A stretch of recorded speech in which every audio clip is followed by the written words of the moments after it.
Positive atheism Hindi channel प्रेक्षकों को स्वागत। बिहार बुद्धिवादी समाज के स्थापक डॉक्टर रमेंद्र जी से लिखी हुई अंधविश्वास के विरुद्ध बुद्धिवादी घोषणा पत्र, इस पुस्तक से हम अनेक अंशों को जान रहे हैं ना। आज इसी पुस्तक से व्यक्ति और समाज इस शीर्षिका को आपके सामने प्रस्तुत करना चाहती हूँ। बुद्धिवादी घोषणा पत्र, व्यक्ति और समाज। अक्सर यह प्रश्न उठाया जाता है कि सामाजिक क्रांति के क्रम में समाज पहले बदलेगा या व्यक्ति। दरअसल यह एक भ्रम में डालने वाला प्रश्न है।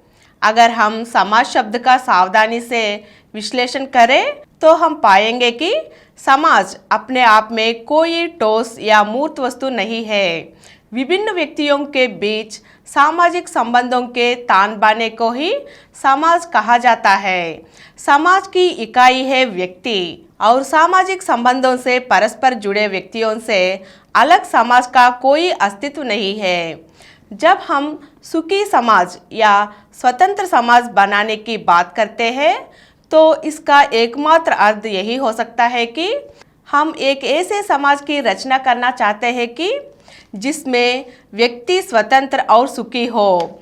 क्या वह संभव है कि किसी समाज के सारे या अधिकांश व्यक्ति दुखी और गुलाम हो और वह समाज सुखी और स्वतंत्र हो? इसलिए व्यक्ति के बदले बिना कोई भी समाज कभी भी बदल नहीं सकता। किसी भी समाज को बदलने के लिए व्यक्ति का बदलना जरूरी है। किसी भी व्यक्ति का व्यवहार उसके विचारों या विश्वासों और नैतिक मान्यताओं या मूल्यों द्वारा नियंत्रित होता है।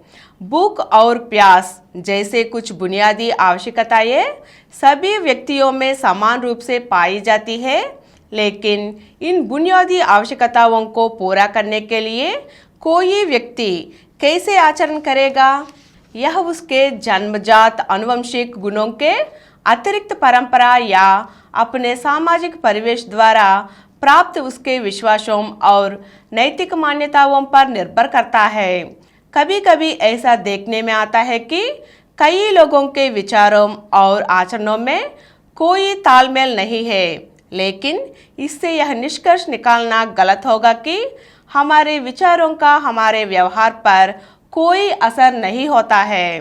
दरअसल कई लोगों के घोषित विचार कुछ और होते हैं और वास्तविक विचार कुछ और। हमारा आचरण हमारे वास्तविक विचारों से प्रभावित होता है, ना कि घोषित विचारों द्वारा। संक्षेप में हम कह सकते हैं कि समाज को बदलने के लिए व्यक्ति और व्यक्ति को बदलने के लिए उसके विचारों और नैतिक मूल्यों में परिवर्तन अनिवार्य है। दूसरे शब्दों में, वैचारिक और नैतिक क्रांति के बिना सामाजिक क्रांति संभव नहीं है। हम ऐसा समझ सकते हैं। व्यक्ति की नैतिक मूल्यों का कितनी मूल्यता है, हम इस शीर्षिका से जान चुके हैं ना। अगली शीर्षिका में बुद्धिवाद को जानेंगे। धन्यवाद।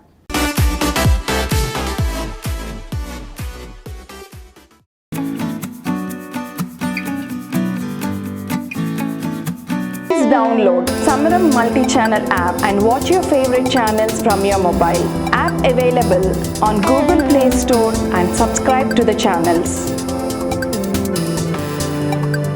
For more videos, please subscribe to this channel Positive Atheism and activate the bell icon.